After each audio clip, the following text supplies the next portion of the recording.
Hey folks, Jabril Salam here, aka Brother Jabril J Salam. I am here with some fantastic Atlanta luminaries as well as our special guest. Welcome to the Atlantean Reporter presents Turntable. Turntable is an open discussion, a roundtable forum based around house music, the house music culture, and its roots. I'm joined today by house music luminaries Stan Zeff, Kai Alcé, Stefan Ringer, Ron Pullman, and DJ Kemit. Our illustrious guest today, Mr. DJ Jovonn. Thank you for joining us, guys. It's truly an honor. So I'm going to give you guys a softball question, and we'll start with Kemit. Finish the sentence, I DJ because... It heals. It heals. Ron? I DJ for the satisfaction it brings to people. Nice. Stefan? I DJ because I like music. Kai? I think I DJ as well because it nourishes the people. I DJ because I like to put people together, see everyone have a good time. Nice. I DJ because I share my passion. Love it. Yeah. And that kind of leads me into the next part of this question, which is, when was it that you felt like you fell in love with the music? Wow. Yeah. I think for myself early on, I was probably around, I'm going to guess around 10 years old. And I saw another guy, another young man my age DJing from his father's setup. And I saw the effect it had on people. And I couldn't even dance at this event. I just stood by the table and I was just looking at the setup, the records, the guy, and the people. And right then and there, I was like, I got to do this. Nice. What about you, Ron? Well, I grew up in the house of a dad that was a musician and a singer. So constantly hearing him perform or practicing, I guess somehow it just naturally embedded in me. I've loved music ever since I was probably close to the same age, between 8, 10 years old, and started collecting vinyl, 45s at that age. Yeah. So yeah. What was it though? What was the trigger for you? Was it a club? Was it a song on the radio? Well, surely at that age I wasn't clubbing, but Right, yeah. but no, I just at an early age I just love music. I mean, I'm from the disco, the Motown disco era, and so just hearing this music growing up, I fell in love with it. Just natural liking for it, and but yeah, I just hearing Dad and hearing me growing up on music like that, I just love hearing it every day. Yeah. And I actually, from the disco era, I just grew from that to naturally to dance music. Yeah. And Stefan, I know you come from a musical family, right? What was it that inspired you? Man, I would just say growing up in a religious family, so, my family was in the church a lot, so I had family members who would actually play like organ, drums, sing in the choir, stuff like that.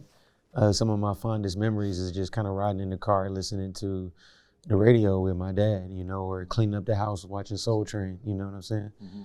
So that's me, Nice. just from a youth. Love it. I guess music, I guess, just always been in my DNA. My mom would say, I would just go to sleep with headphones on. She'd wake me, I'd still wake up in the morning with the headphones still on. Music was still blaring, but I slept with them.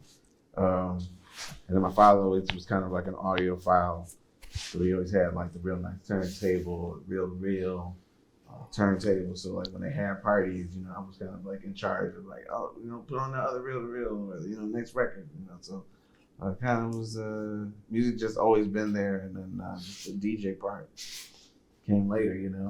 So it's just kind of again natural progression, but music is number one. Nice. Well, I come from a background, a family that were all musicians. They used to have rehearsals in the living room, and they used to open up for the Supremes back in the day, for Motown back in the day, but they never made a record. But What was I the guess name of they the would group? just open them. They was like kind of like that. Like an opening cover band? Yeah, Love it. yeah, the cover band type of thing. They just went by their names, Right. My mom and pops, but they were the lead vocals, had an uncle who played bass, my father played lead, my mom was the vocals, and her sister was the background, and uncle played drums, so it was a family thing. And then we collected a lot of records my father used to have, and then I kind of got into disco, and started listening to a lot of disco back then, and I think what inspired me more, I would say Frankie Crocker when he was on the radio. And then I first heard Probably Love Is the Message, just kind of grabbed me in, And I started DJing actually when I was 10. Learned from a dude who used to smoke weed all the time. And was just like, come on in, let me show you. The first record I ever actually mixed was George Duke, Dance. Oh, yeah. And then he said, okay, play the next record. He said, well, just put the needle on the record. And I was good at that. So I would just sit there. He said, just hold the cue. So when that record is almost over, turn in the next record, which was Roy Ayers, Everybody Loves the Sunshine. Oh. Just a fade and not a mix, but Yeah. That's still a fire combination for sure. Yeah, thanks. What about you, Stan? Oh, well, as far as I can remember, music's always was always in my household. My two older brothers were DJs, so we had a boys' room, and and there was a girls' room. And all the brothers were in one room together, and one of my older brothers was into reggae, and the other one was into disco and soul and all that kind of stuff. So there was two separate record collections in the bedroom. And then one of my older brothers was in a band as well, so he had his guitars and a drum kit, and so me and my younger brother, we used to sleep on bunk beds in a corner of the room, so there was always surrounded by music. And my parents are, I'm first generation born West Indian in England. So when my parents came over, there was nowhere for them to go and socialize. It was just a community of West Indians, like Jamaicans, St. Lucians, Dominicans, whatever. Everyone came together and had their own house parties. So I remember as a kid, I don't know, 5, 6 years old, I was in the front room when everyone was dancing to Calypso and everything, and I'm looking up at all these grown folks having a Saturday night party, so that was my introduction to music, and I always wanted to curate or control that music that everyone was dancing to in everyone's front room. So we'll talk a little bit about inspiration and beyond inspiration, like your mentors in the beginning. Like, who was it? I know you talk a lot about Chez Damier.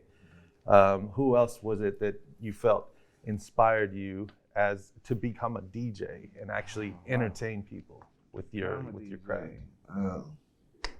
I had to give that to Shay, definitely, kind of, and Derek Langley, those, just seeing them, because, I was, at the time, when I linked up with Shay, they were doing the Music Institute. So, Derek May was playing on one night and Shay would play it on the other night.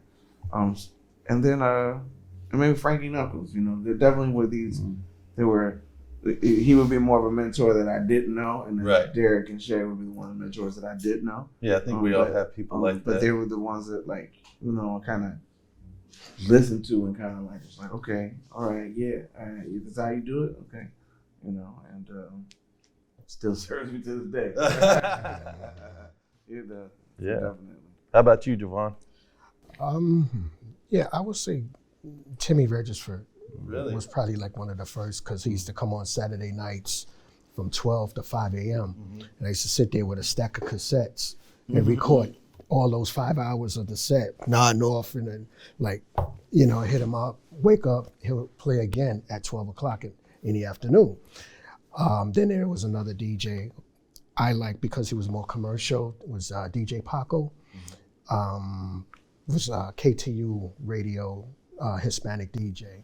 But he had all the Prelude records, you know, playing out of like Francois Kevorkian edits and the Latin Rascal stuff, and it was like, you know, so I was kind of like blown away with that. I was like, I have to be a DJ. Yeah. Stefan, I know you got your first, you put your first imprint on with my man Kai here. Who would you say are your inspirational, the people who've inspired you to kind of, or mentored you to become who you are?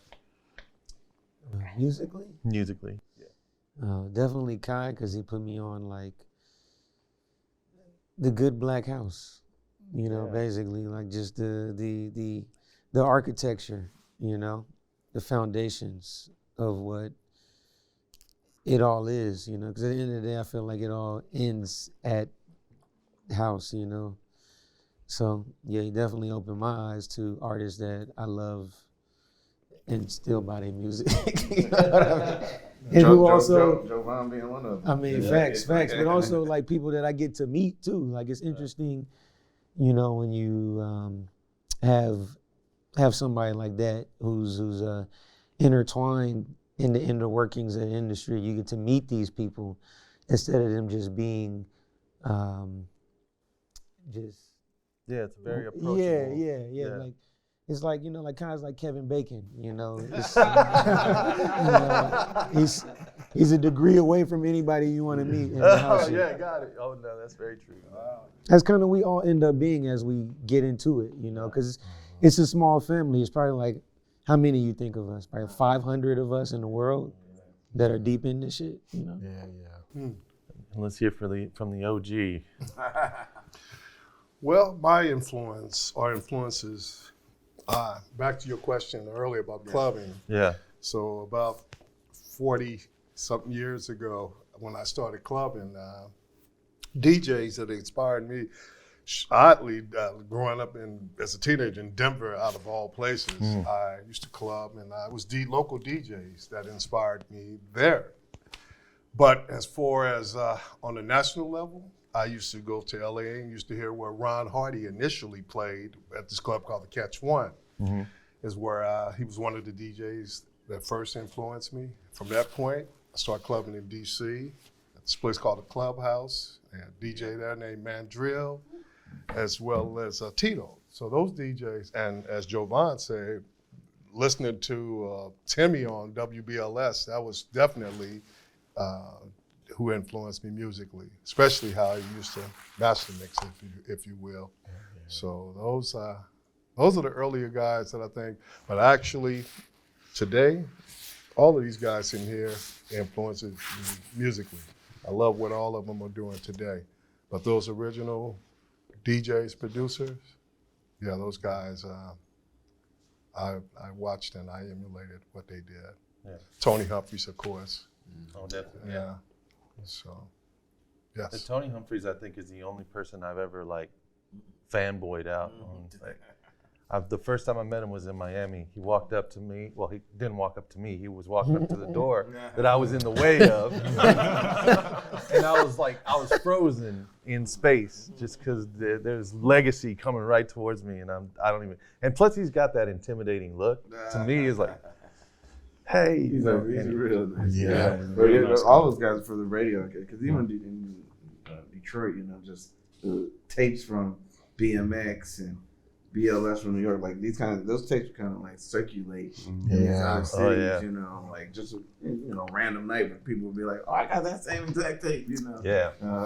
So it was interesting how those DJs, their influence through the different cities, how it actually occurred back then, because you didn't have the internet and everybody wasn't flying around like that. So for these tapes to kind of float around from just these radio shows.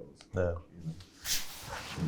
Who inspired you? Who are your big influences or your mentors in this? And it definitely begins with my cousin Paul Thomas. He had a group in Milwaukee. I grew up in the burbs, but he had a group called the Schemers, and basically like this was early early mid 80s, and like a lot of the gang culture started kicking up in Milwaukee, so they used to throw prep parties where you'd have to wear Izod or polos in order to get into the parties, and no hats, right?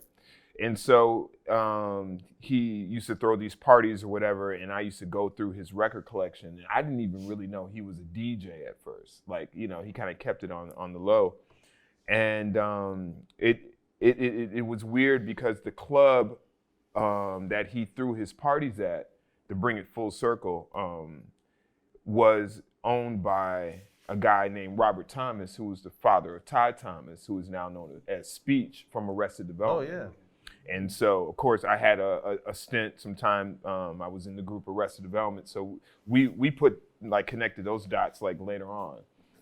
But definitely part of my record collection, even today, like I pull it out and it's from my cousin Paul's collection. So just like Ron said, those local DJs in Milwaukee. Then my parents were originally from Pine Bluff, Arkansas. So 2-3 times a year we used to drive from Milwaukee to Pine Bluff, and we would go through Chicago. So BMX, KKC, all those stations. Like I remember getting a boombox in the early 80s, and I would record WBMX. And so that's, you know, that's where a lot of my inspirations came from. So the Hot Mix 5, all that stuff, you know, was embedded in me. And then, as Ron said, the Clubhouse, I did my undergrad in Washington, D.C. at Howard. So I used to walk from Howard's Campwell. I could take the bus if I left at the right time to get up to the Clubhouse, but I used to walk back home from there. And anybody that knows that walk, it would be crazy. But yeah, Mandrill, and then the good brother that just transitioned, that was at 18th Street Lounge. Sam the Man. Sam Burns, yeah. Sam the Man. Yeah. And then, what was it, 10th or 12th Street Records off DuPont Circle? No, 12-inch. 12-inch, yeah. And so all those guys played a lot into it. And then when I left DC and came to Atlanta, Ron, Kai, that was my inspiration. Ron, at this one point in time, was working at Earwax Records. And Ron sold off some of his collection, and I bought it up. He's probably mad right now. Yeah, he's mad. I bought that collection up so quick. So like there's a lot of like Italian disco stuff that I would never have been able to get my hands. Yeah. No, for real. You know, Raised by Snakes. You know what I'm saying? All that stuff, Telex and all that stuff. So a lot of that stuff I got from Ron. Kai kept me in line, just like Stefan said, as far as the good soulful house music, because Kai had a long stint at Satellite Records as a buyer. Right. And so Kai just put me in the right direction, right? And then when Stan moved to Atlanta, Stan was playing disco, like top-notch, like hard-to-find boogie and disco records. I believe it. Yeah. And he played at this spot in, what was the name of that? Carroll Street? Carroll Street Cafe. Right. Yeah. Wow. And so I used to go up in there, and Stan would just be playing these, I'm talking about $1,000 records, and just would be, you know, and so in a way, all these cats have you know, touched me in one way or another musically and kept me in line. So, you know, it goes from my cousin to these gentlemen here at the table. Wow, that's amazing.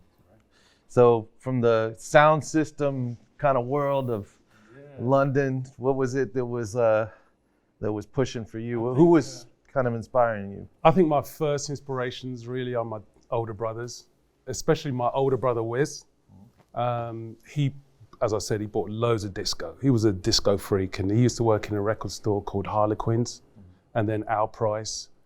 So he was just a vinyl nerd. He just bought everything. So when he was out, I used to go through his records and play them and stuff like that. And he always used to come back, who's playing my records? I was like, how did he know I was playing these records? How do you even know? Yeah. But he had a sound system, because as a youth growing up in England, you weren't really a black youth unless you were part of a club. Right. And it wasn't a gang, the club was a sound system. Okay. So my older brother, he had a sound system. You know, we had speakers in as well in our bedroom, right? It was like a maze walking through the bedroom, right? And so when he used to play out, I was the apprentice. So it was the box boy. So I used to carry amps and records and speaker boxes, put them in the van. and he used to DJ all night, you know, and I used to sit on the speaker box and just watch. Wow. I just watch people, used to watch him DJ, watch other DJs as well. I used to just watch. And I was like, 12, 13 then? And then, you know, after that, I started, you know, I was interested in audio, electronics, so I started building my own amplifiers and mixers and stuff like that. And then I started going out for myself. I built a sound system. And then I got introduced to people like Paul Trouble Anderson, because he had a club called The Horseshoe in the West End, right? And he was playing all this Prelude stuff, Sharon Red, Southall Orchestra. I was just listening to Sharon Red coming in. And all that early stuff, Francois K released stuff, and it was amazing. So every Friday it was at the Horseshoe, and then there was a Friday. George Power, he used to play on Friday afternoons. So everyone used to bunk off school and go to the West End and just like, you know, boogie. That's what we used to call it, boogie music, right? Just used to dance. So, but when I started getting into house, it was like Kid Bachelor, you know, because he was like, you know, older than us, and he was the guy. He just had all the records, and you know, and we was like, where did you get all this stuff from, you know? And he used to just play all night, and we was just like, again, I used to just stand up and watch, and you know, that's all we used to do as kids. You just stand up, used to watch, saw how they mixed. Saw how they selected their music, looked at the crowd crowd reaction, and then you know tried to imitate it until you develop your own style. You know, I remember watching, going to see Tony Humphries for the first time in London, and I was just like wowed out. I was just like, okay, so this is really what it's like, because in the UK you're in a different world, you're in a different bubble, so you make up your own aspect of what Paradise Garage was, what it could be, or whatever. So we were playing music that they were probably playing in the Paradise Garage, but we didn't know. We was just playing music like the Peach Boys and Don't Make Me Wait and whatever, right? But you know, someone like Tony Humphries coming over and just putting it all together, you know, it just makes sense, you know. So you know, that was my first early inspirations. But going further than that, you know, people have mentioned Timmy Regisford. I think he's like one of the amazing guys, you know, that really knows how to create an atmosphere with people, you know, on the dance floor, you know, and you know, that's a really special gift. And I know he's like an eccentric type of person, but you know, just watching him do his thing is amazing. Yeah, it's truly amazing.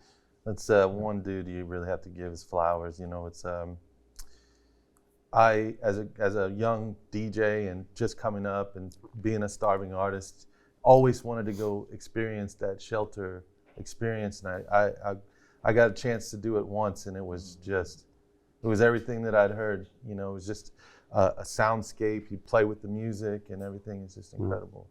And just to finish off, you know, just when I came to Atlanta in 2000.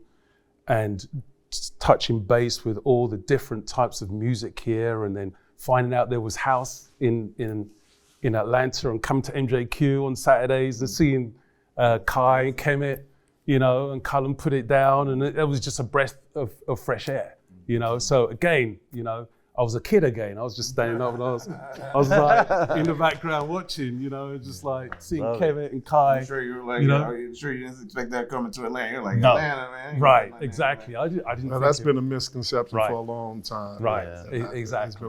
Atlanta's been the having depth of house since, music yeah. in Atlanta, and Ron as well. I remember, I think the first time I saw you play was Apache. Okay. And you played Oliver Cheatham Saturday night. And oh wow! Yeah. Wow. Yeah. Wow. Yeah, it was Now, same thing for me. When I came to Atlanta, like '91, before I finished undergrad, I just thought, you know, it was going to be Southern and bass. And I remember on V103 one night, it was a Saturday night, and I turned on the radio, and I was like, they got a house in Atlanta? Right. And it was like, on the mix, Ron Pullman. So that was the first time. And I remember that big time. right. Nice. So respect to you, Ron. Thank you very much. Yeah. Yeah, I didn't know house, had a really good scene here in Atlanta because Kai brought me out here. He was the first one to bring me here at MJQ's. I did this record called Circle Dance where I first broke the record there. And the reaction, how the people took to that particular track. And Kai was like, what is this? I said, it was just some record I did, I said, I tried to get it signed to King Street. They didn't like it. Right. They was like, no, it's not for us. And then Kai was like, I know somebody that's gonna take this for you. Just let me get it. So, and then come out on Brett Dancer's label, Track Mode. Yeah, it came out on Track Mode. And Brett Dance. It just, Still play that. It blew up, especially when Timmy and them killed it. And then King Street calls up that week later. Do you still have that record? I was like, nah, it's sold. The one that people slept on was Little Drummer Boy. People slept on that. That's a hot track. When funny that you mentioned that because I'm starting to hear it a lot lately. And I was at a club Thursday night and this DJ just happened. I was leaving and I heard, I was like, are you serious? I was like, no, he's not playing that. I was like, okay. Yeah, shout out to rest in peace, the guy that did the guitar solo on it. That was such a track, Turn and Run Away, Forevermore, the Kaiser EP, the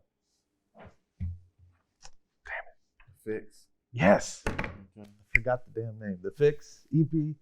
When was it that you guys felt, oh, this is fucking happening? Like, I'm about to do something with this career, with this career that I love, this sound that I love that we call house music. Did you feel that way after you did Running?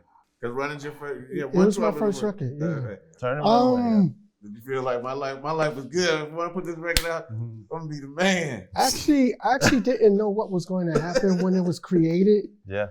I had a bad cold that day. If you really listen to the song,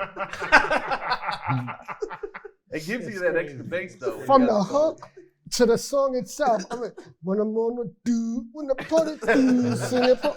I'm like, stuffy nose. Yeah, I was stuffy, and I didn't think we was gonna put that out. But so who brought it to MCA? My friend brought it to Tony Humphries at Zanzibar, and he had came over one Friday afternoon and said, "Yo, just turn on your radio at 12 o'clock." I was like, "Why?" He said, "Just turn it on."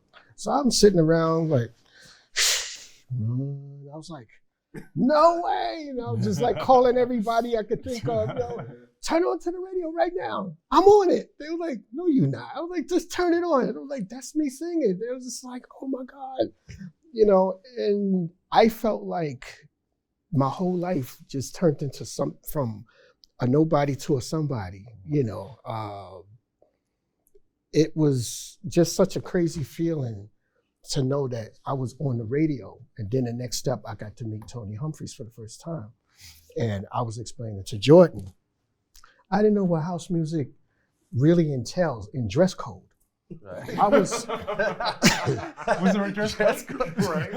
No, I didn't get no memo on the dress code either. I'm from a Wall Street, dude, dressed in a suit and tie and shoes and all. And I came to Zanzibar like I was a lawyer, I came in there like I was somebody's lawyer or something. I'm standing around in the middle of the floor and Tony Humphries threw the record on. I'm just standing around just watching everybody. But before that happened, I'm seeing people coming in there and girls with holy t-shirts and jacked up jeans and throwing baby powder on the floor. I said, what is... And there was like a hotel right next to Zanzibar. So I said, oh, these must be homeless people. Oh, stop, man. Wow. Stop. I said, I didn't know they bring homeless people to the club like that. So, I'm sitting there looking at them like, and then when Tony got in the booth, everybody was praising him like he was God. And Tony. Girls on their knees and crying and stuff. And I'm like, In a suit. Yeah, I was sitting there going, what's happening here? Yo. You know, So so did you take your tie off? no, I never took it off because, Okay. you know, I mean, after a while I got hot. I started loosening, but Hard bottom shoes. yeah, yo, my shoes was, my feet was killing me. Wingtips. Yeah, wingtips. Standing up for hours, and I'm standing there when Running came on.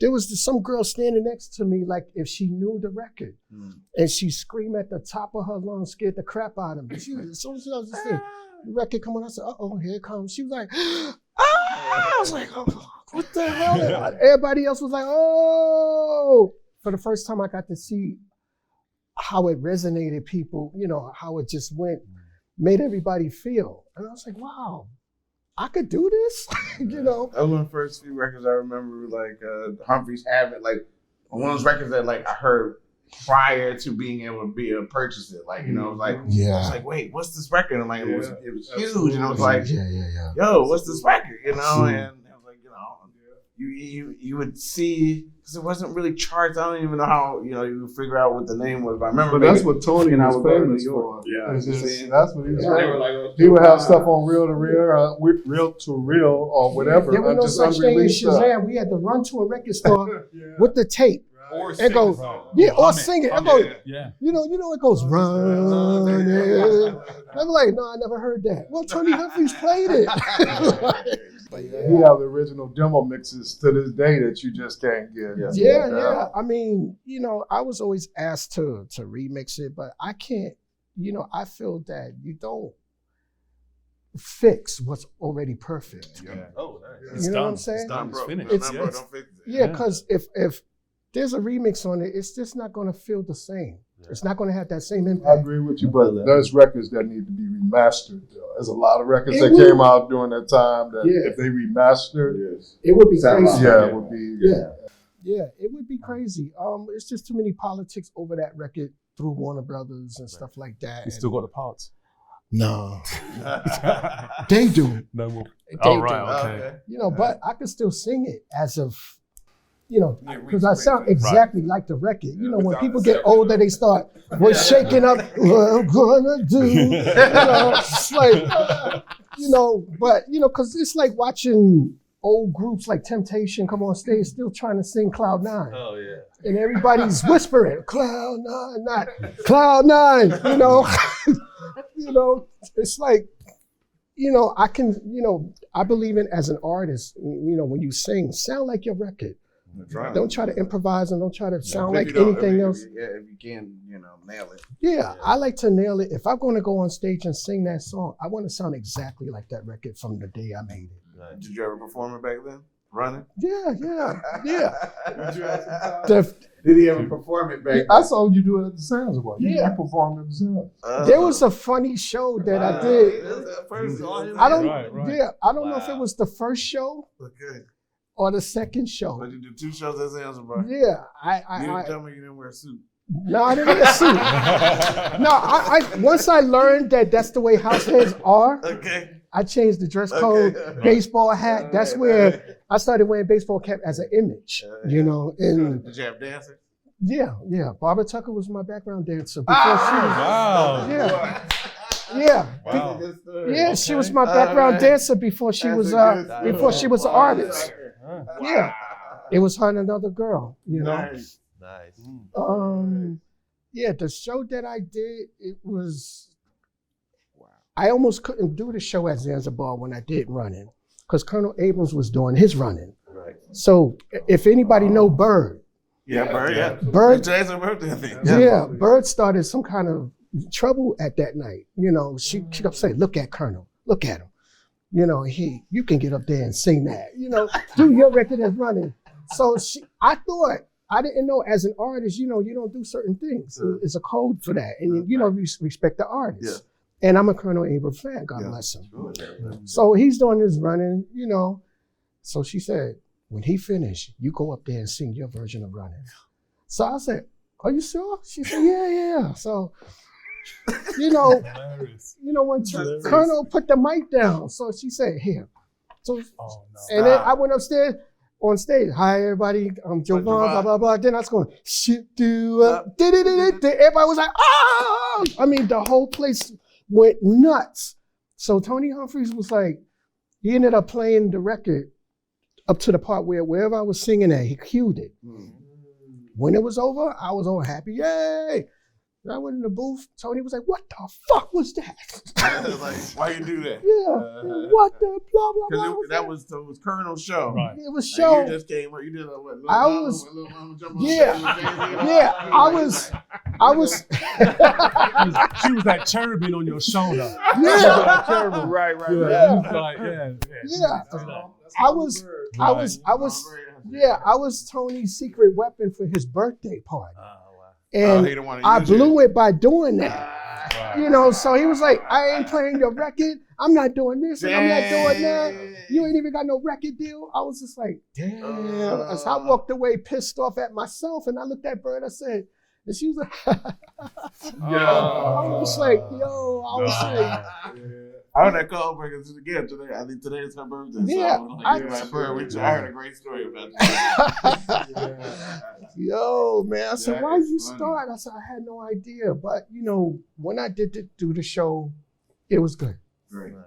It was, you know, I mean, Tony Humphries played it 3 times every week, you know, Fridays and Saturdays when he was on the radio. He would run it because nobody couldn't get it.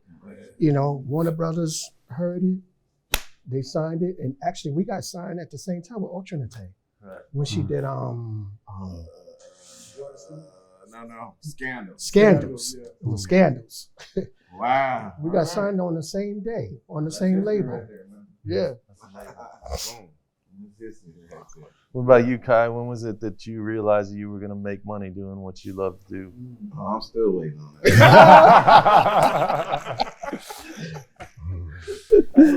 So far, so good. I mean, when I realized, I don't know, man. I guess when I was in college and I started DJing and I was able I wasn't calling my dad for my rent no more, you know, so I felt like I was a man. Like, I was like, yeah, don't worry about it. I don't need no more money from you, you know. So, my little I know that, like, there were more bills to come. So, I was like, you know, I kind of had to figure out. But, again, I can't really say that, you know. Just, I kept playing, you know, thanks to Brett Dancer who put my first 12-inch out. Shouts out to Kenny Dixon who put out my second 12-inch. And Moody Man, yeah. Mahogani. You know, again, at that time, I already had like kind of a name for DJing, you know, so I had kind of flown around and done some things of that nature. But then the production game, that was a whole nother ball game. And, you know, I guess you never really feel totally comfortable, but I got more and more comfortable as time went along. And, you know, did some remixing that really kind of, you know, put me on the map. You know, did a few remixes with Stefan here. Yep. Another keyboardist for just Atlanta artist. I did a remix for Ron and his, you know, so, which has been great that like all the songs that have really done well for me have been some sort of Atlanta connection. You know, doing a remix for Dangerfield Newbies, which was, you know, amazing. I did the remix for Kemit. Wake Up Stand Up, did really well. One for it. So, and yet to do one for me. Yeah. We talked about it. It's gonna happen. Right. I think Kai is a great producer. I listened to his production over the years, especially after I met him in Miami the first time, and caught his vibe on his DJing skills. And the stuff that he plays is what he produces. You know, his well-produced tracks and stuff, and introduced me to Kemit after a while. You know, I got that same vibe, and Ron and all of these guys. It's like, you know, these dudes are my home heroes. Right. You know, I mean, it's like when I think of Atlanta, I think of Kai. You know, because it's like this dude brought out a lot of people from out of New York or whatever to come to play at MJQ. Yeah. You know, so it's like, you know, and he had a record store that he used to work at too. Sound like, which was out from out of New York. It sound like, yeah. So, definitely that connection. And it's so funny. A lot of those DJs, if you know, which we're still here, granted. So that's 20 years ago. So yeah. Shouts out to MJQ and Junkie Yeah. Unicorn for letting us use the room. Because, I mean, we're talking 20 years now. Since this was 97 when we started deep at MJQ. Longer than 20 years, unfortunately. Probably the first time that we brought Jovonn was probably somewhere around 2001, 2003. I thought it was early. 99 was early, right? Yeah. And so, It was right after Back in the Dark. Okay, yeah, Circle dance, right? yeah. Circle dance, exactly. So, just when I would bring the DJs, when you first kind of walk in, it's just that shed upstairs. Right. And I just remember, so at least a few DJs after the gig, it would be like, man, I didn't know where you had me going, man. When we rolled up on it, I was like, I know this guy didn't just fly me down to play in a shed. This is like, huh? And I'm like, no. When we get inside, you go downstairs. And I'm like, oh, okay. Once they walk downstairs, they were like, oh, okay. It's a party. But on first sight, they're like, I gotta know this guy to do it, So. How about you, Stefan, when you realized you were going to travel, do your thing, make money playing music? When did it pop for you? After quite some time doing it, you Yeah. know, it took some time to get some type of notoriety. It took some time, man, but I'm thankful for the opportunities to get to play out and travel, and thank you. Did you get an award? He's like, just thinking.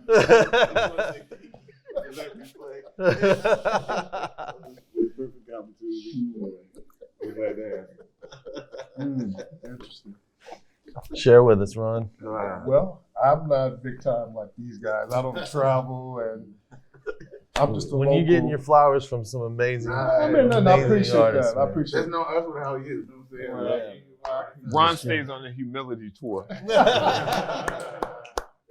No, I do my thing locally. I'm very fortunate, very blessed, lucky, however one want to put it. I have a local crowd that supports me dearly. It's very musically educated. A lot of guys and people who support me are ex-clubbers from the Garage, the Zanzibar, so on and so forth during that era. A lot of us are still alive and still can dance and have the energy of 20-some-year-olds. So I do my thing locally. Fortunately, I started back my monthly residency at this club, the Eagle. I do a spot called Future. So I'm doing my thing here in town. Occasionally, I get out of town bookings, but I'm fine with it. I'm happy. He's the godfather of the Atlanta house for me. That's amazing. Yeah. When I got here, he was definitely doing it. It was just him and this other guy, maybe Daz Wright. It was like, like the two people I can kind of remember that were like doing the parties, and like especially for campus. So if it wasn't Daz, it was you. If they weren't bringing somebody from out of town, like a Clark Kent or something. I'm honored that people say that, but I surely don't take credit for being the first person or whatever started, because there were several DJs that were doing it. Yeah. And unfortunately, a lot of them are not here, or the ones that's around, they just don't do it anymore. I'm the only fool. Only person that's still doing it. That's still doing it right now. But no, all jokes aside, I love what I do, and I still have the energy and desire to do this thing musically, because again, I have a crowd here that really support me. They have my back, and I'm grateful. Yeah. I not to break off too far into a rabbit hole, but the Eagle is also present in Houston, and one of my contemporaries in Houston also kind of keeps that alive, because in the LGBTQ community, there's that I think it broke off from house music a long time ago into like your progressive house and trance, and then your circuit music, but they still keep alive in Houston, just like here, that night of like pure house music, so that people can enjoy it, so that scene can still be, and I think it's really important to keep that connection, just like keeping this connection of being people of color still playing house music is important. keeping that connection to the LGBTQ community as well. Well, I mean, that's where, if we want to just keep it 100, that's where it all started and all throughout. You know, I'm part of the area, I'm part of the era, rather, that when going to clubs that were predominantly Black, mostly Black, Latino, and whatever, that we were playing disco and house music back in the day. So I just got finished playing for today's, Morph, those guys, Leon's, and those guys. So like, you just played I with just them last played night. a party last night that was like that. Yeah, So the Morph good. guys. it was dope. It was cool as hell. you gotta keep me in the loop, man. I'll come check you out. For sure, for sure. Yeah. All right, Kemit. Kemit, yeah. From Arrested Development, traveling, when did it pop for you, man? Wow. I guess one of the first times was in undergrad. I had just purchased an Alcé S950 in a real cheap sequencer, and my folks wouldn't let me take my records or turntables to campus. So I would sneak other DJs that were on campus. I would play on their stuff, and I was buying a lot of, like, this is when they started reissuing, when Tower Records was still open. And they were reissuing a lot of Salso and Prelude on CDs. So I was buying the CDs and sampling from the CDs. And I remember doing what I would call a dub version of either Let No Man. It was a Salso, and I chopped it up and I sent it off to a couple labels, and no one wanted it. And then about 3-4 months later, I heard, I can't forget which, one of the PGC DJs, I can't think of his name right now, Charles the Mixologist, played, it was basically a remake of what I had done. And I was like, oh shit, I felt a certain way that, because there's those times when you're like, how, what's the coincidence, I don't believe in coincidence. So I was just like, okay, I had a little something. Now the version I did was not as smooth and chopped up as well as the one that came out, but I was like, okay. But probably, oh man, that's a good question. I mean, just when you're able to hear, when I was in high school, Todd Thomas, now Speech, we had a label. And so it was a hip hop label. So when I was hearing my music on the radio then, I think that was like, oh snap, like, okay, this is real. And being able to press records, and we had a distribution through Metroplex. Juan Atkins was distributing our hip hop 12 inches or whatever. And so yeah, I think that's when I was, I really started being like, okay, this is it. And then again, forging relationships with Jovonn and Carlos Sanchez, just being able to get on the phone with those two cats. The fact that, I remember when Jovonn or Carlos would call, and I used to be like, for real, like, oh shit, and just being able to talk with them, and again, going from people you idolize to like, these are real people, when you're not talking about music all the time, it's just you're having conversations and stuff like that. So it was just moments like that. And then there's an event here in Atlanta that was very successful called Funk Jazz Cafe. It took place at the Tabernacle. And I remember coming off unpacking, was after a show. I can't remember who performed that night or whatever, but we would have, some of everybody from the likes of Jill Scott to whomever on the stage. But I remember packing up my gear, and we were loading out, and I was walking down like the ramp off the stage into, where everybody was, all the musicians and everybody was taking their gear, and I had 2 turntables. And I was walking down this ramp, metal ramp, and I remember looking over to the left, and Little Lewis on my right, and Little Lewis was standing there. And I was like, whoop, and I tripped. Literally I almost bust my ass. And I was like, what are you doing here? And he was like, I'm here to see you. And so that, about, with all that stuff happening, I was like, okay. Before you go to stand up, I have to make an acknowledgement about a spot that Kai and Kemit, we were all a part of, that I think influenced and helped us move along the way. We all used to do a thing called Second Saturday. Oh my God! Thank you. Yes. At Earwax, I would be. Yeah, I had to mention that. Yeah. And so back in the early '90s, early '90s, it was part of Earwax Records. There's actually some video of like at least 1 or 2 of the parties there, like you can find them. I think He posted one of them on YouTube. Or, man. It might be still on YouTube. But like, yeah, it's just crazy to just kind of see We gotta try and find just that the vibe of the people who were there. You know, It was probably the closest vibe to what New York or Chicago were doing, I guess, at that time, perhaps even earlier, but in Atlanta, every second Saturday. It was Jazz. Thank you, Jazz. yeah, absolutely. That was at night or during the day? It was at night. Okay. We were with the record store. We would close the record store down, I guess, by 8 o'clock. And for the next 2 hours, we transformed the record store into what was a dance spot. And it's nice. On Very 10th, like basically the 11th in Peachtree. So right where Sugar Factory is. On Sugar Factory. Yeah, it was right across from what next door, adjacent to what was Kaya, across from Club Anytime. The Federal Building. The Federal Reserve. Federal Reserve. But then it moved south, though, right? Because it was, isn't it a law firm? There's a law firm where, in that building, yeah. Right. That's when I used to go. North and Spring. Yeah. So what about you? How did it pop for you? When was it? What was that experience?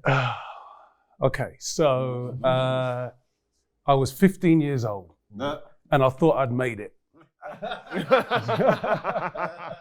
I thought I'd made it. So I was at school. You leave school when you're 16. So I was in the last year of high school. And I rented the local community center for £30. I begged, borrowed, and stole equipment. A friend of mine around the corner, he had a truck, so we loaded all the speakers up in the truck. I designed the flyer and went to the local photocopier and photocopied up the tickets, sold them in the playground at lunchtime for 50 pence, which is the equivalent of like 25 cents or something like that at the time, right? And a couple of other guys DJ'd, Raja and P.U.R.E and Richard Irons. So the three of us DJ'd, and I think it was a Friday night, and we made money, right? We covered all our expenses. All our expense was really just the whole Right. But I was like, okay, I've got a pile of £1 notes here. Look, you know, I've made it. This is what I want to do. But what it really did was it ignited a fire inside of me, the passion, and I got the bug, you know. And since then, I've always been, you know, waking up in the morning and doing something, you know. And that was, I think, the first point in which I felt that bug, you know. And I think everyone here is like, we got the bug, you know. And it's really not about money. If it was about money, there would be a different set of people around this table right now, you know. And this whole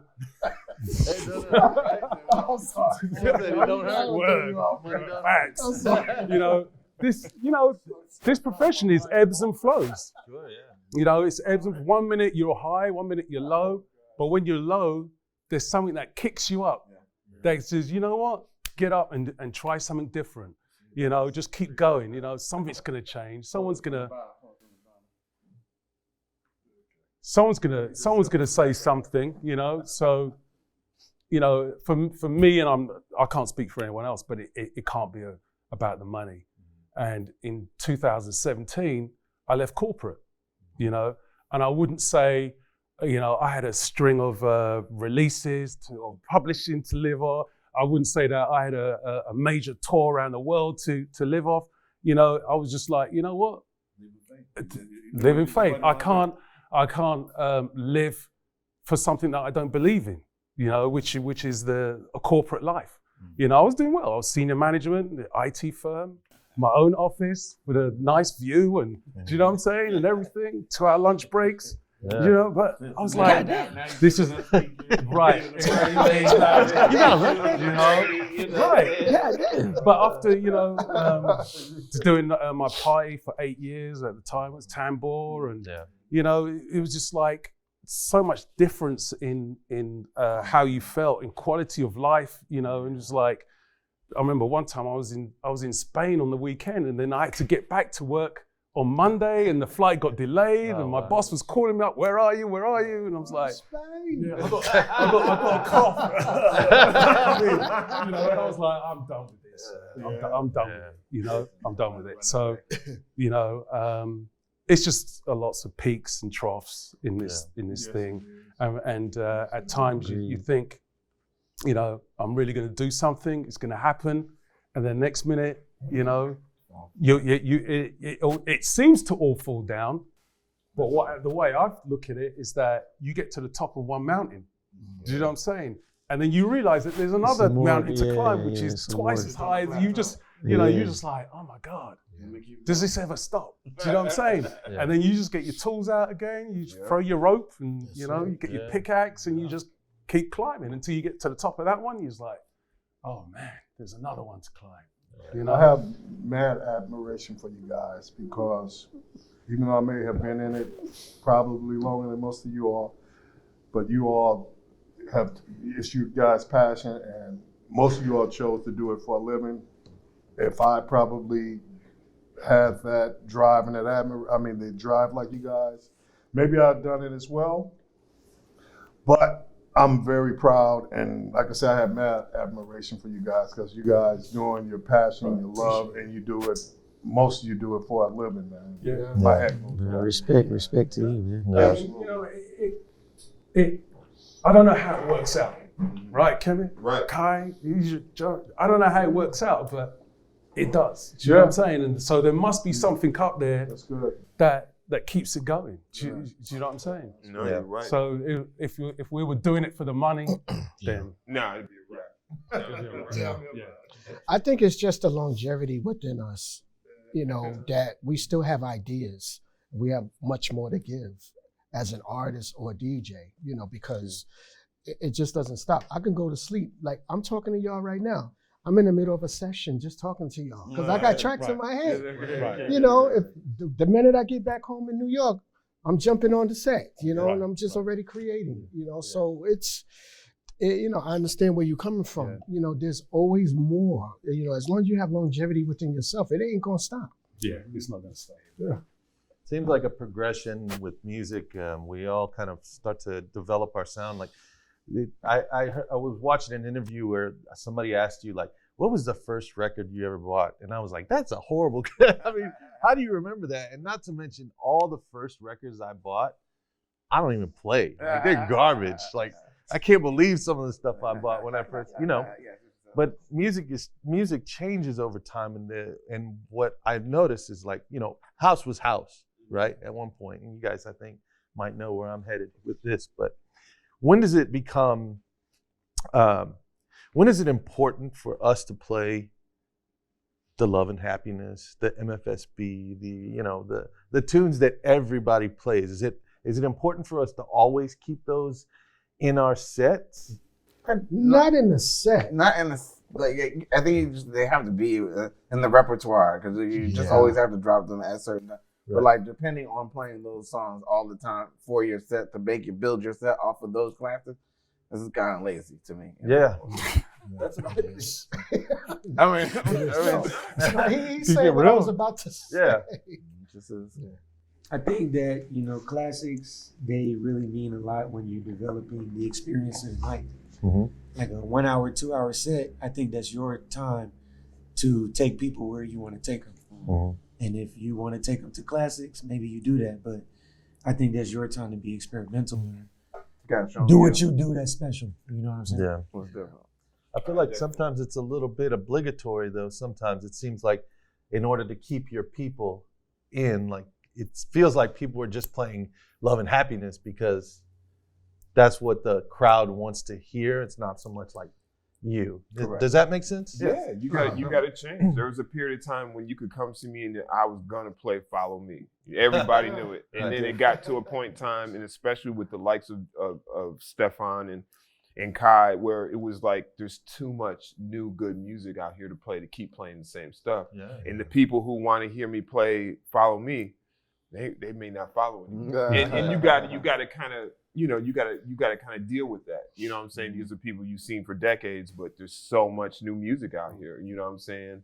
Including the music he's making. You know Yeah, what I'm saying? Like, I mean, yeah. for all of us. Yeah, You you know, keep playing the only classics. music How am Stan I is making. gonna make my own I think song that's classic? why Frankie said he stopped to enjoy playing in Chicago, because those people in Chicago stifled him. They kept him wanting to hear. He was known for playing a certain stuff. But I just think it all really depends on your audience, whether if it's local or international. You know, in your audience. Again, me being local, and I have a crowd or an audience that supports. So I obviously, me being an older DJ, I have to still play for a crowd that still appreciate. I try not to play the same songs. There's certain songs I will, but I try not to keep playing the same songs over. But I'm fortunate that I can play not only the classics and classic house, but I incorporate new stuff. Obviously, that these guys do. I'm fortunate enough to do that. And my buddy here, he enjoyed coming playing because he can get away with all kind of stuff that he enjoys playing. And Ron has this crowd that and they'll let you know like quick if you're doing it right or wrong. Really? But it lets you expand, but at the same time, you do have to know how to come back home. Right. Yeah, exactly. Yeah. Absolutely. I'll play a classic, but it has to be infused with passion. Do you know what I'm saying? So if I'm playing music and I just get a vibe to play MSFB or something like that, I'll bring it in. Do you know what I'm saying? And then I'll take it out. Yeah. You know, because one, because of passion, one, because I feel to play it.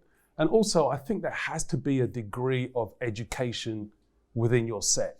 You know, for people, so people say, "Oh, what was that track? It was completely different from everything else that you played. You know, what was that?" And you say, "Well, that was taking you back to the origins of house music or whatever." And I think there has to be. It doesn't have to be, but just in my opinion, there just has to be some sort of education for people coming into music now, because I think.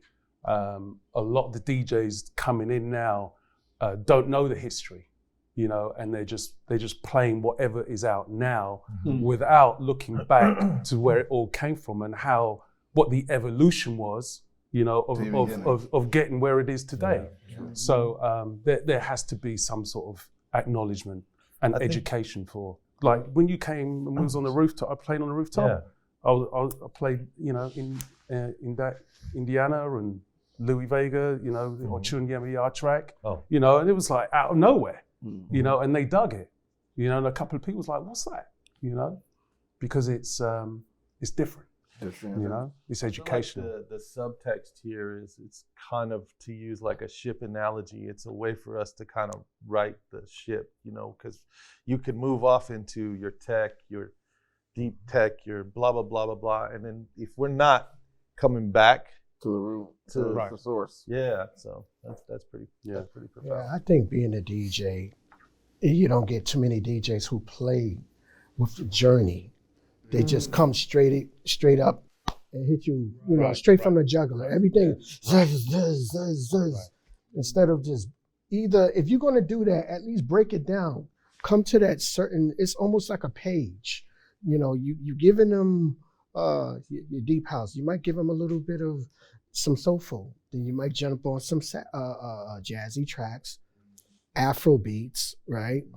And then bring it, you know, and you might reach into a classic. You might mess around and play Michael Jackson, Wanna Be Starting Something. And it just messed them up. They'll be like, "Wow, you know, are you serious?" But it's working, you know? Yeah. So, you know, you bring that journey back, because, you know, you just can't keep it all up in here. You gotta at least, you know, the days of building up, you don't see that from a DJ no more. No. You know, because that's a all night DJ. You know, and that doesn't exist. Yeah, not too many people remember. Well, first of all, you need a, and not from I'm not saying this from a selfish standpoint, but you need hours to do that. If you only have 30, 45-minute set, you probably can't. Yeah. You probably, you probably can't do what you're saying. You don't see DJs. At least I don't see too many parties where DJs give you 3 or 4 hours to take you on that journey. So yeah. I used to watch a lot of reggae DJs like Java, Channel One, and they would start like at 11, 12 o'clock at night and go on till 2 in the afternoon. One DJ, one turntable. One turntable. Yeah, and there was nothing like, let me see what this sounds and put that back. No, it's like he knew exactly what he was playing, right? And there was no sort of like playlist order or anything like that.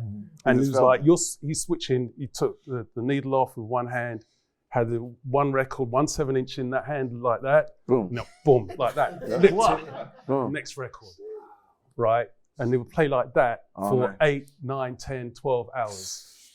One record. Boom. No queuing up, nothing. And mostly sevens. And so Mostly sevens. You got 3.5, 10 and 4 minutes. Wow. Yeah, some Sevens and tens. Yeah. And that's how I used to watch a lot as well. What's the longest DJ set you ever played, Sam? Probably, I would say 7, 8 hours. 7 or 8 hours? Yeah. Wow. Was that 7, 8 hours. the Burning Man? No, it wasn't Burning Man. That was like probably back in the day.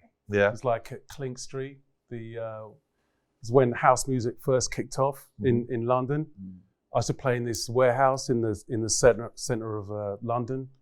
One room was Kid Bachelor, okay, and in the other room was myself, actually Beadle, my brother Zeff and Saint.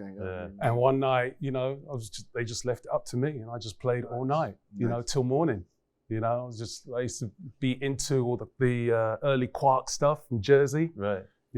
Quark and Jack Tracks. Used to play all that kind of stuff and just, 8 hours. Yeah, it was beautiful. What about you, Jovonn? Same. I did about 7, 8 hours playing it in France in June. Really? Yeah.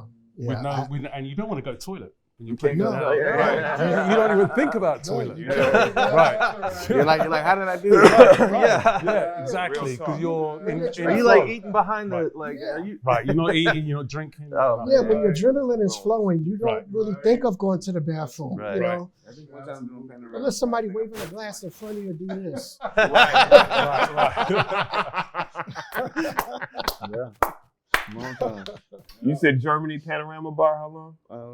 About 5, 6 hours, but I've played other places. I think maybe in New York, I think I played like at Love, maybe like 7 hours, something like that, 7, 8 hours.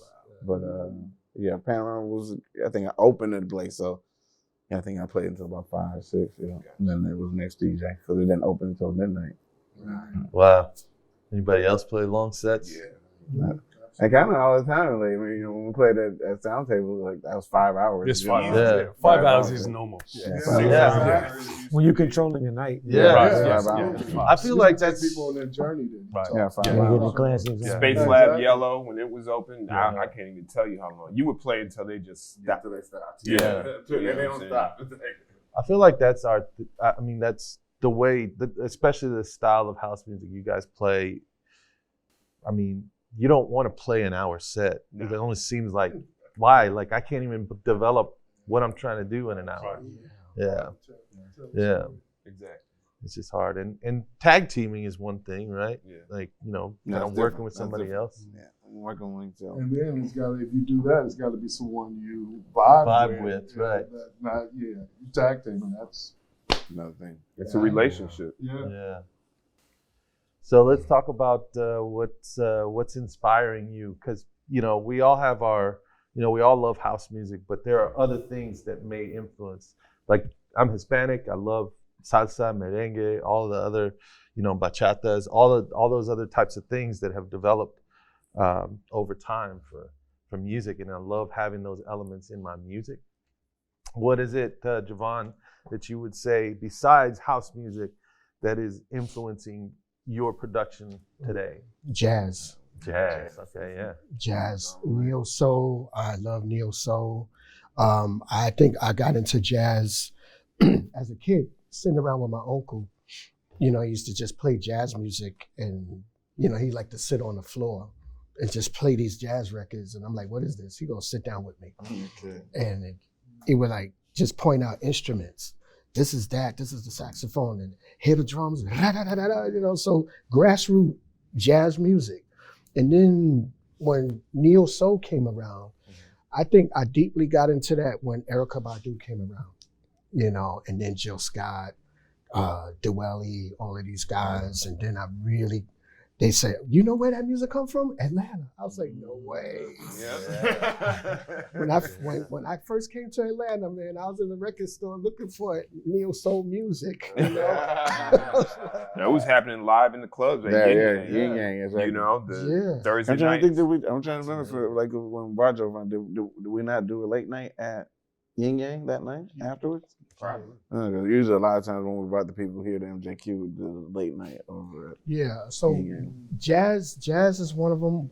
Rock music, coincidentally. I grew up on rock music, and it's funny that I would say that because I was into the Led Zeppelin and Captain and Tennille and Kiss. Captain and Tennille was my very first concert I ever went to. Really? My parents took me to a Captain and Tennille concert. I was into those records, so I would sit there and listen to these records. I could be in the supermarket, oh, that's my jam, and everybody would be like, really, dudes? You know this one? Yeah, but I would sing word for word on those, but it helped me listen to a variety of songs, even down to reggae, because reggae has a certain, it's the bass lines, and the sounds of the bass line helps me find what it is I want to do with a track. It's like, oh man, I like that. So I'm going to come up with some, I'm going to, come up with something like that. Jazz is always in every record I've done because you can hear the chords, always, And, guys like when Larry Heard came around, and I was just like in awe with this dude. Wow. Definitely. Who is this guy? The definition Yeah. of what we do. Game changer. Yeah. I think when it comes to the root of our sound, the bass and the drum, the tambor, right? That's what is the foundation of our music from generations, from our diaspora, from everything. We still come back to that center, right? Yeah. That's pretty profound. It's the origin. What about you, Kemit? What's your Definitely jazz, Afrobeat, not Afro beats. Although I do enjoy new genre of Afro beats, but Afrobeat, salsa, rumba, big time. Like that makes me want to get my Spanish together. Like, you know what I'm saying? Because I'm listening to all these cats and I'm like, what the fuck are they saying? My wife's Spanish is much better than mine, but yeah, definitely. And college radio. I love listening to good college radio because it's all over the place. We have REC here, W-R-E-K, and I'll listen to it from, when I get my daughter, take her to school. So 7 a.m., they're playing symphonic stuff to they'll be playing some weird alternative stuff, world music. I just love taking in music I've never heard before. You know what I'm saying? Because it inspires, just like, your uncle sitting you down and let's listen to this jazz and the drum. It's inspirational. Same thing, I understand what you're saying about reggae and that those low subtones of reggae and everything. I did a record for Mr. Flip and incorporated Still Pulse into it. So all that stuff touches me big time. But yeah, definitely just, I just love hearing any type of music. And yeah, definitely symphonic stuff. And I've been incorporating, in my co-producer keyboardist, Luke Austin, we've been incorporating a lot more strings and stuff into our stuff as well. So, and when I was thinking about it, and when I was younger, I used to play viola. So I was in an orchestra when I was much younger. So just anything. And again, just stuff I've never heard before really, click something in me. And then like Jovonn said, as soon as he gets back home, he's working on some stuff. And, there's points in times when I'll just take a break from the studio, but then when I get back in there, it just flows, so yeah. I think what inspired me to ask this question also was watching the video of you walking around Atlanta and recording people in the market and things like that. So there's a period of time, that's funny you should say that, when we were doing the Lush parties, the late night parties at Yin Yang. And this was like, what was that, mid-90s? Yeah. So people didn't know, but I had this mini disc recorder, and it had a microphone on it, and I used to clip it on me, and I used to tape myself getting out of my car and walking into the venues. And I used to actually start off some of my mix CDs back when we sold mix CDs. Cool. Nice. So your Stefan, your music is it's very lush, kind of, that kind of Detroit warm electronic sound, that soulful sound. What is it that's kind of pushing you? Is it just listening to guys like Moody Man, your mentor here with Kai, or are you inspired by something just maybe even out of the ordinary? I would say, just life experiences. I mean, even as simple as just turning the machine on and just starting a project. Right. Really, a lot of music is it just happens to be what it is. It come through me, Mm-hmm. Also collaborating with the homies like Marquin Mason, that's my brother. When I make music with him, it's better than I could have ever made it. So, gotta show love to people. When the heads get together, we make things bigger than ourselves. Yeah. So that's a huge inspiration. Jazz, of course. Going to people's events, hearing people play music you didn't even know existed. You're like, damn, okay. Maybe, that'll stick with you. And then subliminally you play something. Yeah, you're just part of it now. Yeah, it's a part of you now. Inspiration. Man, just all the greats, like everything. Just everything has a big snowball. It just rolls. Life. Yeah, I feel that. And this brother too is inspirational, because I had the pleasure of being invited over to his studio one night, and there was a singer. My queen was there, right? Ari Lachelle was the singer. Ari Lachelle. Woo. And it was really dope. And I haven't made music since that session, because I was like, it changed the way I was like, I want to approach this differently. Right. It was a high. It was a real high. And just seeing him in his element and doing his thing. And Stefan really cheers everybody on, like, do that shit. Yeah, do that. It was, and so, what he was saying about collaboration, it was eye opening. It was like, wow, this is dope. It was really, really good session, man. Just, yeah.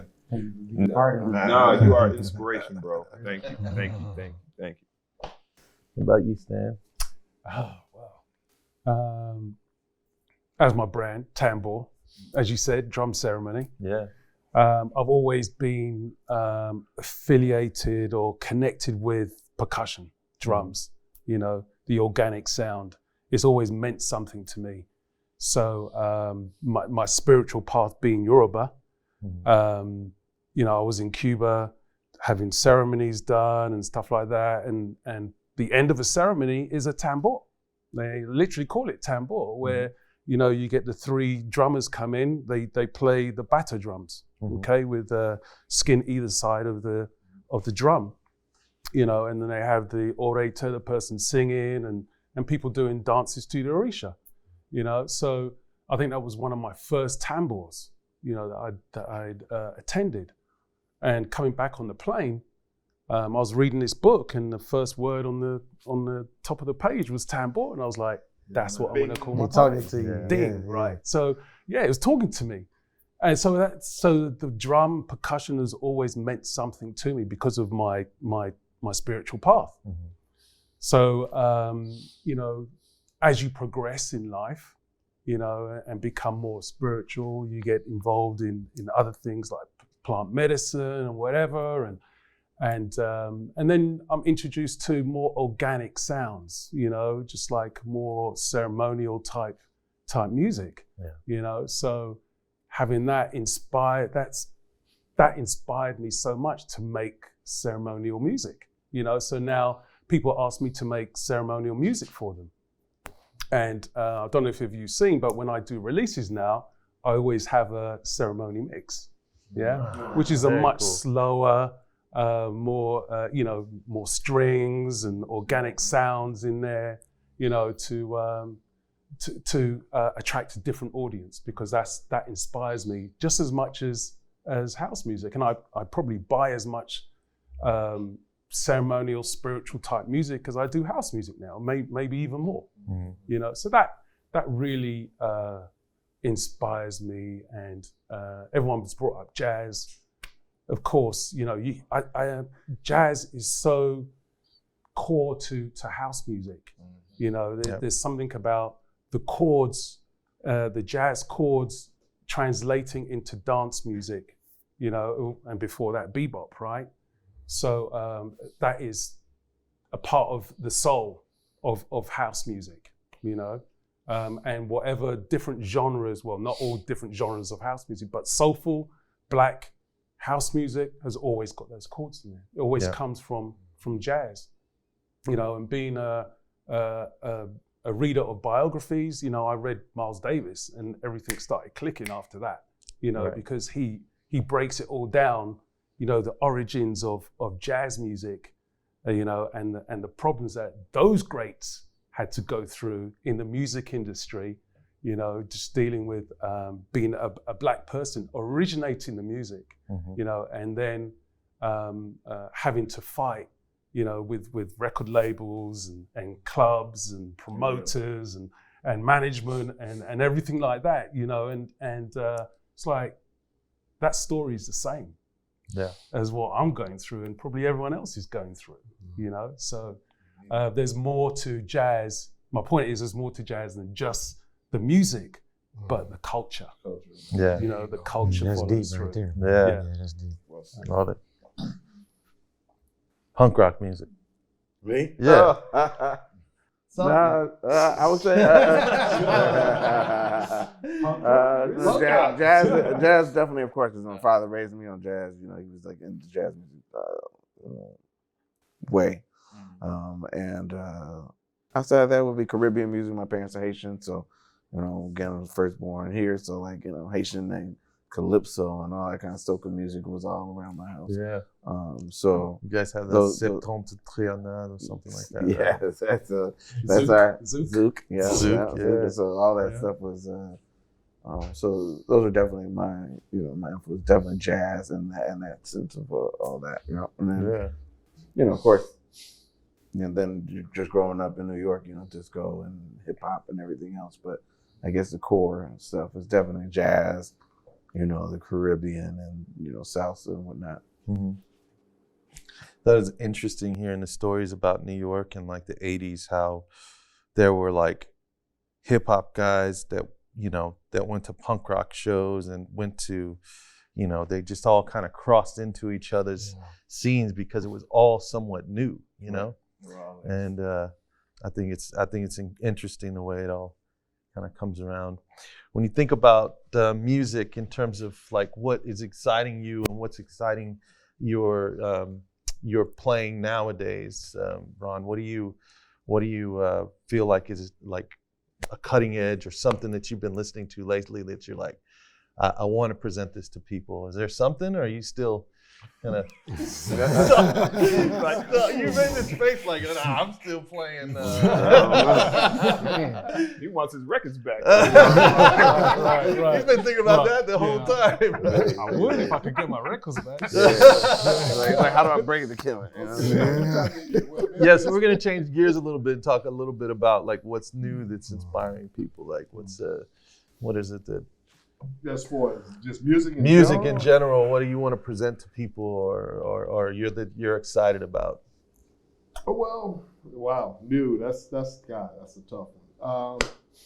I listen, as far as dance music is concerned, I do it in spite of people thinking that I may be stuck in the past. I do listen to and try to incorporate in my sets, whether if it's the Afro deep or whether if it's the Latin sound of stuff. Obviously, I gravitate to the older stuff, but more importantly, I gravitate to something that's well produced, more musical. Right. That's more musical, and I love vocals. I'm sorry. Don't be sorry. I play everything else, but I just love lyrics. I love vocals. So, and I have a crowd that's what they love. But as far as myself, like you said, when you start this off, I listen to and try to incorporate a lot of salsa and Latin sound and stuff into my music because I love that stuff. As far as new, man, I'm a tough one, man. But I listen to and I play some of everything. I really do, and I like a lot of stuff. But that's a tough one for me. As far as the new stuff out, just dance music as well as regular music. It's got to be special for me, man. And I mean, I'm open, but it's got to be special. Yeah. It's something that I would incorporate in my sets or just listen to and play. As far as me listening outside of the music I play, I'm still listening to 80s dance music. I'm still listening. I'm still listening to. I mean, like Kemit said, I listen to some of the college stations and public radio because they do play some eclectic stuff and sounds. It's not stuff I can necessarily incorporate in my dance set, but I mean, just as far as listening pleasure, if I'm driving or at home, I'm listening to probably stuff I don't listen to much commercial radio, to be honest with you. If I listen to public or college radio stations, or I might even listen to XM or Sirius and stuff like that, whether if it's Studio 54 or whatever. And shockingly, they've been opening their catalog and playing stuff out of the norm. But yeah, man, I don't know what, I just got to hear stuff that, whether it's for listening pleasure or whether it's something I can incorporate when I'm playing out. I won't say I'm all over the place, but I definitely play different things in the club when I'm playing. I'm just not stuck. I'm not completely stuck in the past. I don't know if I answered your question, but yeah, I'm all over the place, man. I get to the place sometimes where I'm like, I got to check myself because I love real people so much that I will end up playing a whole set of real people. Like, wait a minute. Yeah. So, yeah. Not the British so band. I mean.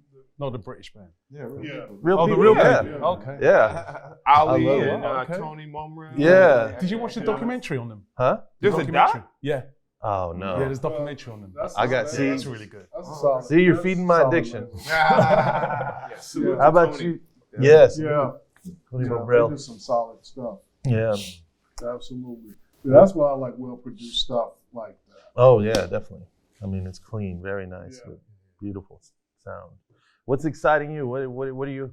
Who's the hot cat on the street that you're pushing, or that you're looking for, or what's inspiring you? Just say Jovonn. This new kid named Jovonn.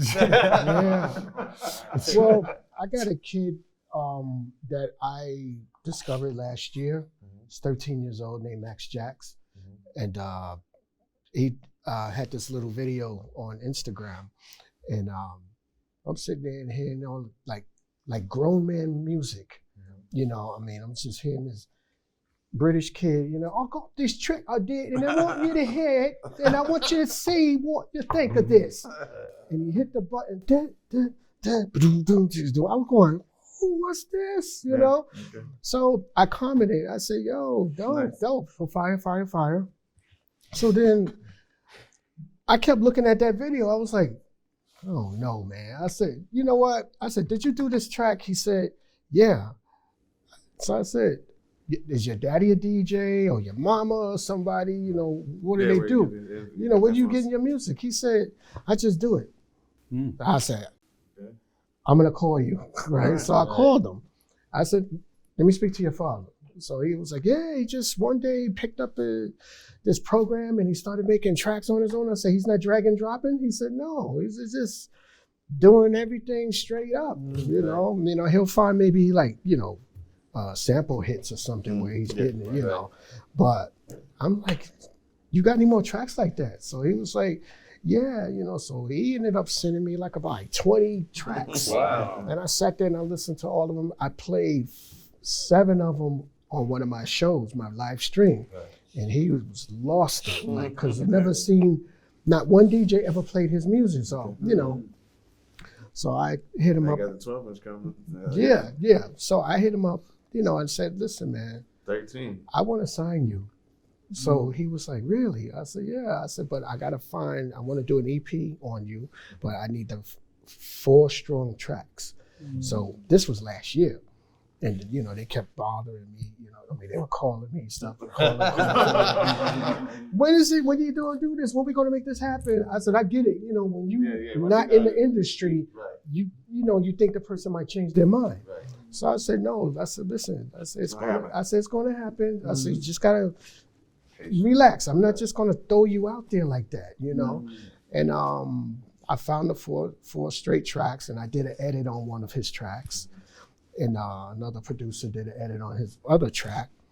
And I released it a month ago, about a month ago. And On the Body and Deep. yeah, on Body and Deep on my label. And it went very well, still doing very well. Nice. And, you know, I'm doing, you know, he's doing some new stuff, and I want to kind of, you know, I took him under my wings, bottom line. Show him how to begin the track, how to end the track, you know, and because he just does tracks. Right, yeah. But what you expect from a 13-year-old, Yeah. you know. But nothing you can just kind of work into a Right. set. Yeah. So, but he's learning, and he's also a DJ. So by the time he turned 15, he's going to be a beast. Yeah. You know, so I'm going to stay on him, you know, introduce him to the world and have him do stuff for other labels as well, you know, but not yet. I want to wait till I think he's ready. Yeah. Can I go ahead. say so? I think that's great, man. Yeah. Because we need exactly. You know exactly what I'm going. We need to find a way to inspire as well as get the youth involved, and we're going to keep this music thing going that we love. We really have to work together, guys, to find a way to keep to get the younger generation involved in this. Yeah. We appreciate the stuff you're doing, man. Respect. We gotta. So yeah, we. That's great that you're working with this young man. Yeah. We can convince other young kids. We need that. Man. We need to keep. So yeah, I just wanted to just. I appreciate it. All right, my friends. Hopefully, I've honored you guys today. We can honor each other, ourselves, and I know it's poison we're putting in our body, but whatever. It's right good. Cheers. Cheers, everyone. Cheers. Boom, boom, boom. Love. I don't know if I'm gonna slam that. Well, we'll still have to ask you. Oh, snap. Well, the reason why, man, is you shine as like somebody who is mentored, you know, Byron the Aquarius. You've got my man here, Stefan, who's mentored people and brought them up. Who's exciting you right now? Like who are we gonna hear on the next imprint? You know? Oh wow! I don't. Let me see if I'm thinking who I'm working with right now. I'm working with anybody new, young. Do I have any? Or new, old? It doesn't matter. Hey, I mean, Stefan still excites me, you know. So he's always sending me stuff. So like him and Quinn, like I mean, that last little show that they did at 529 was really like, yeah, it was really inspirational. I was like, yo, these guys are fucking on to something, you know. Right. But this guy named Kareem Ali, you talking about the 992 thing you did? No, the 992 was cool too. You came to that one. So that was the second time they did it. Yeah, that was good. But definitely, you know, Stefan, Kareem Ali, I really like. Oh God, who else? Muscle Cars guys out of New York. Oh, yeah. Really digging those guys. Oh wow, I'm sure I'm like, you know, drawing a blank on someone.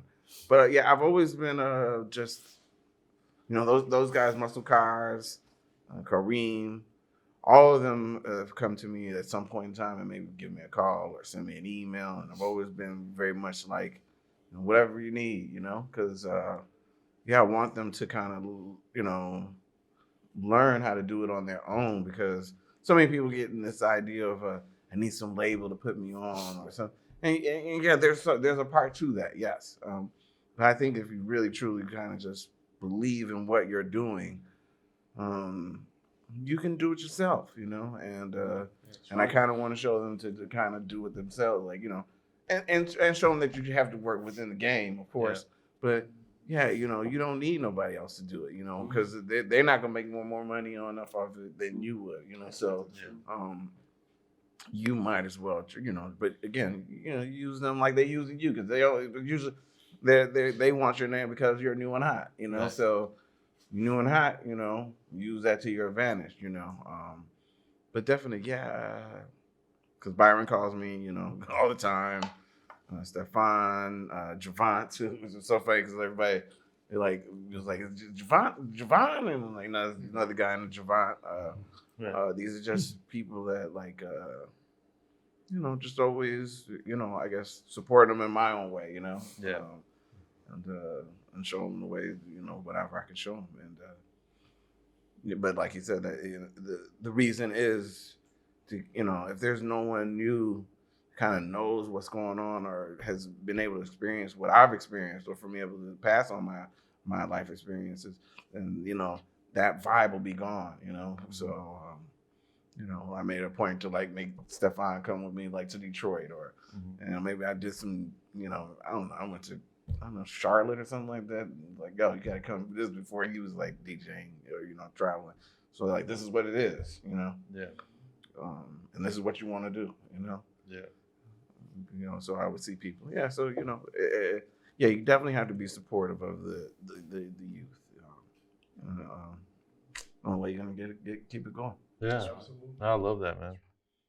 What's in your kit? Like, what's inspiring you? Look new, or, you know, new music, or? I'm a bit like Ron. I got a wide net. Okay, that I listen to a lot of different types of music. I like right now. I think I like music with edge. You know, something with a bit of, you know, dirt in it. You know, a bit of distortion in it. You know, I don't. The days of totally clean music is gone for me. I just want something that's grit. It's got grit in it. You know, I like that. Yeah. It's got to be a bit dirty. You know, like it's for me these days. You know, whether it's Afro, soulful, or deep. You know, there's some really good deep house coming out now. That's you know, that's moving the game. You know, totally different. And I think deep house is the way house music is going. Me personally, you know, I think that the music that that's coming out from this genre is just futuristic. You know, and it's so it's musical, but at the same time, it's got the depth in it for people to really, you know, it's dance music. Yeah. You know, so I like things with grit, and if it's too clean, you know, then I can't really play it. You know, for me, I like working with vocalists from Africa, you know, because there's that rawness to their voice, you know, and they're not trained vocalists per se, you know, where you have to sing a certain way and do your harmonies in certain ways, you know, it's just raw. So I've just finished a track with a vocalist called Lizwi from South Africa, yeah, and another one called Wendy Somi, you know. Did a track with this guy from Ghana, Steve Atambile, you know, and just raw vocals, you know, and they're not adhering to any music theory. Do you know what I'm saying? They're fella. Do you know what I'm saying? Fella sings out a tune, right? Yeah. And it sounds good, you know. And I think people, when they sing out a tune today, people's like, nah, it's out of tune, you know, retake. But there's a soul to that.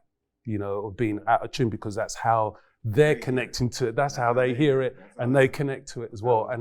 And that is what's inspiring me now, and that's what's flipping the game for me. Yeah. You know, because there are no rules in music. And look, people say there are, but there really aren't any. Yeah. And Fella proved that, you know, and from since then, you know, it's okay to be off key. Yeah. You know, it's okay to have dirt in there, you know, and distortion. You know, That's another one of those veins that people don't really talk about the most much, because the vein that leads from, or the route that leads from like Africa into jazz, right? Like that's jazz. It's like playing off key. As long as you play it a couple of times more, it's jazz, right? Miles Davis. Right. If you make a Miles mistake, Davis. do that shit 2-3 more times. Yeah, until exactly. it mints it. And that was the song, right? It's exactly. the same thing. Like Yeah. just make it work, right? Exactly. And that's beautiful, man. Yeah. I like that. I used to go and listen to a sound system called Shaka, Shaka in London. Records, those dub records. Right, you put exactly. He used to play dub. That's all he used out. to And the play, ill sound dub all system night. too, right? Yeah, and his sound system was probably from this wall to that wall, or just speakers, right? Floor to ceiling, you know, the whole thing, right? And he used to drive his sound system into distortion, but it was good distortion. You know what I'm saying? It was like the bass, instead of a nice round bass, there was distortion on it, you know, and people used to go crazy on that sound, you know, and you know, that sort of thing is stuck with me. Well, he's the reason why I can't hear this well. Right. You know, my hearing is jacked up these days. Right. So I was listening to him. Oh, really? I'm sorry, I'm being stupid. Right. Okay. That's the other thing about those minor chords, right? In terms of sonically, minor chords have a little bit of an off, you know, one note off, and so that's what's prevalent in those minor chords are all what we use for neo soul, you know, and man, I think that's beautiful, dude. That's really nice. It's good stuff here. Yeah, man, I was wondering why my blends be off. That's what Kemit was. That's timing. That's not key. That's timing. I would even Trying to go make there. excuses. He was trying to say, well, that explain why you have off blends. All right. Nah, not at all. Make excuses for bad mixes now. It's jazz, bro. Yeah. Ron asked that the PA be turned towards him so he can hear. So what about you, Kevin? What's exciting you? What's new? Definitely Stan is right, Africa. So I'm digging a lot of the stuff out of South Africa. Dave Risen and Artwork are two groups that I've really been checking out. Yeah. And Dave Risen, he's been doing a lot more like gospel sided stuff. But again, and not to take anything away, like on off key sometimes, but it's just the soul, it's the delivery, you know what I'm saying? The intention behind it. So a lot of that, and a lot more like deep tech. I know what you're saying about that dirt, that grime, and pushing a little distortion. Great, yeah. Back in the MJQ deep days, I used to play a lot more deep tech stuff, and then I got away from it, especially in my productions. And for some reason, when it comes, it's personal, I guess, but like in the studio, sometimes it's hard for me to get to that. Like I love playing it, but producing it, like just being simple, because I like chords and strings and bass line and layers. Yeah. But when I hear a good deep tech track, and I'm just like, damn, I wish I could do this. You know what I'm saying? Like, it's just the truth. But when I hear it, man, I buy that shit up and I play it. Like, I spend hours or sometime, you know, listening to kicks when I start a track, and I just can't grab one kick. Right. Sometimes in some of my records, there might be 3 kicks in that record. Yeah. You know, or most of the time it's 2, because I look for like a regular dum dum dum, but I want that rawness underneath it. Exactly. You know, so you know, I always get clowned, be like, "Oh, don't play no Jovonn records because your speakers are gonna break." I'm like, "What?" You know, so but I'm like, but that's, you know, how it feels. Like, you know, if you listen to simple, perfect example, Circle Dance. Circle Dance, it was a straight raw kick in there, and when that snare kicked in, lose that dumb out. It just sounds like, yeah, it just sounds like it just came out of dirt. Tap, tap, tap, tap, tap, tap, you know, and people were just like, oh, what is this? You know, you can hear a million records that may have that same element, but it doesn't have that dirt feel like Circle Dance did. Yeah. You know, so that's just the way it is. I mean, you know, I always tell Kai, I'm like, I gotta have that grit in it, man. It's too clean. I don't like clean. You know, I was like, I want no pretty house record. You know, just do do do do. I was like, come on, man, this ain't the prom. You know, but you know, grit. To me, without grit, it ain't house. To me, that's just how I feel how about did it start, right? People was just like Started dirty. started dirty, right? Yeah, I mean, There was no EQ to take out the dirt. You know what I'm saying? It was left in there. Yeah. You know? Leave it in there. The air and everything else. yeah, All that. compress. Right. Right. Compress. Impressive. So what's exciting you, my man? I mean, some artists, I'm gonna just give y'all the game, man. Cool Affair, very dope, smooth ass, groovy ass house music out of Africa. I think it's South Africa. Central Air Productions, Central AYR Productions. That's kind of like on some Prince inspired dirty soul shit. Really Nice. fire. Both fine. Anything from Dolphin Records, they do hip hop, they do rock, they do house, they do R&B, they do it all. FWM Entertainment. Dope. Hey. They got some dope merch too. Yeah. Byron. Byron Byron Aquarius. doing Byron Aquarius. Who else I'm thinking of? I like when he speaks because he sounds like he's accepting a Grammy. Yeah. One day, just remember us all, man. Just remember us all. I want to thank everybody at the table. Thank Jay Salam. I'll spell it for My you. school teacher when I was But those are just some artists that I can think of off top, man. I mean, Yeah. Cool Affair. I mean, I think all y'all fuck with Cool Affair. Okay. They just put out some new stuff that's kind of in that Put everybody on the Amapiano. table on something. Yeah. Cause I don't know Cool Affair. Breaking I know records Central for Air, us. but I don't know Cool Affair. Cool Affair on Bandcamp. That's That's where I Nice. go to get my shit. Oh, yeah. Bandcamp, also the radio. I just realized that Nelly Flap Your Wings is a hot ass track. Drop down and get your ego on. Oh, That's a tight Uh-oh. ass beat. That's Okay. That's Pharrell, right? Pharrell produced Yeah. that beat. So I'm trying to figure out when can I play this again. Because You going wanna back to the incorporate. conversation of creating the night, Yeah. curating You wanna an be able to event, incorporate these things. I want to incorporate everything that we mess with. It's That's got important, a lot of go-go yeah. vibe in it, which is one of my favorites, man. Go-go, oh my God, from living in DC, like that good, like Northeast groovers. But yeah, I know what you're talking about. That track, that the vibe. rhythm, Yeah, the rhythm. especially Man, I'm when a they go big fan of dun, footwork. dun, dun, dun, dun, Dirty dun, chords, dun. yeah. Yeah. Yeah, that was I love that footwork that Nelly stuff, record man. was I don't- crazy. It's just, it's When I different. hear it, I don't know if I've ever played it. Yeah. Yeah. I don't know. It's just No, it is. It's banging. Shot town. All right, let's do a rapid fire real quick. Tell people how to find out about you, whether that's your website, Instagram, whatever you got. Start Kemit. All things DJ Kemit, DJKEMIT.com, DJ Kemit Facebook, for those who still deal with it. Twitch. Twitch, DJ Kemit, Instagram, socials, all socials, DJ Kemit, everything DJ Kemit. Or the Lounge Lizards, that's another project that I do. And then going back to the source, Comedic Just, salute to Just One, Justin Chapman.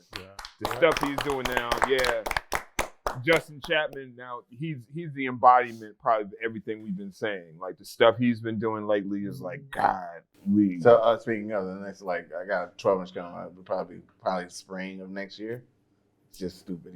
So he's definitely one of the people that like every time I listen to him, it's just like, yo, Justin's like, This shit be what tight. is he doing? Like, Yeah. freaking it out, you He has know? a finger on it. Nice. Incredible. Very cool. I'm glad we got a chance to shout him out. Ron, how do people find you? Social media for me, Ron Pullman, or AKA Pullman Soul, Instagram, as well as Facebook. That's all I have right now. Stefan? Y'all can reach me on IG at Stefan Ringer FWM, fwment.com. That's my website. You can get all my music, all my merch. We got loose leaf, natural tea, antioxidants, caffeinated. A great alternative to coffee in the morning.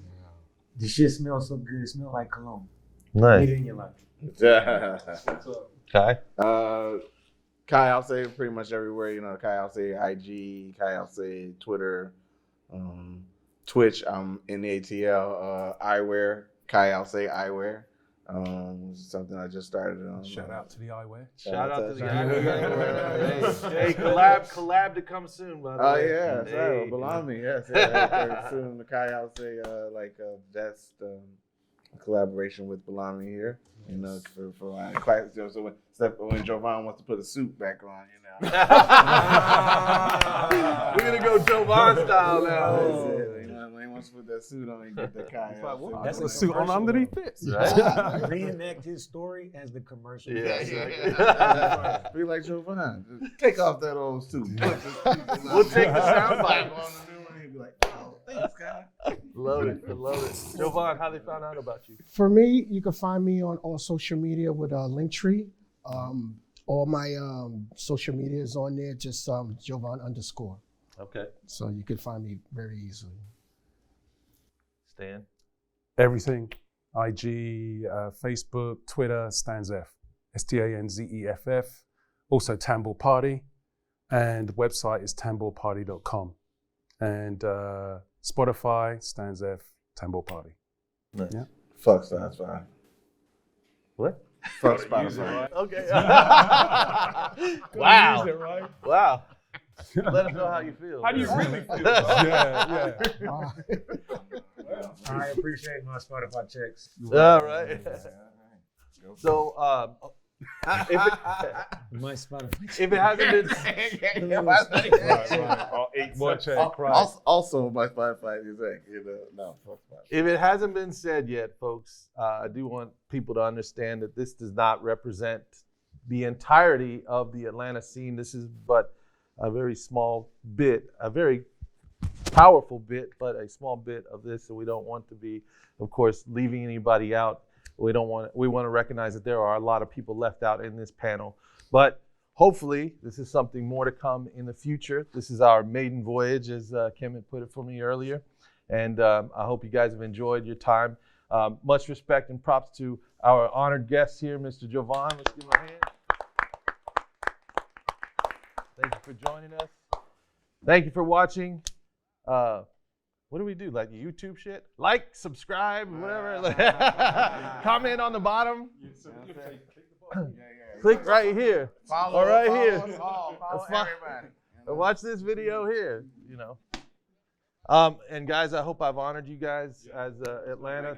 Thank you for blessing me and making me a part of this scene. I hope to be a part of this beautiful, rich scene with you brothers and sisters, of course.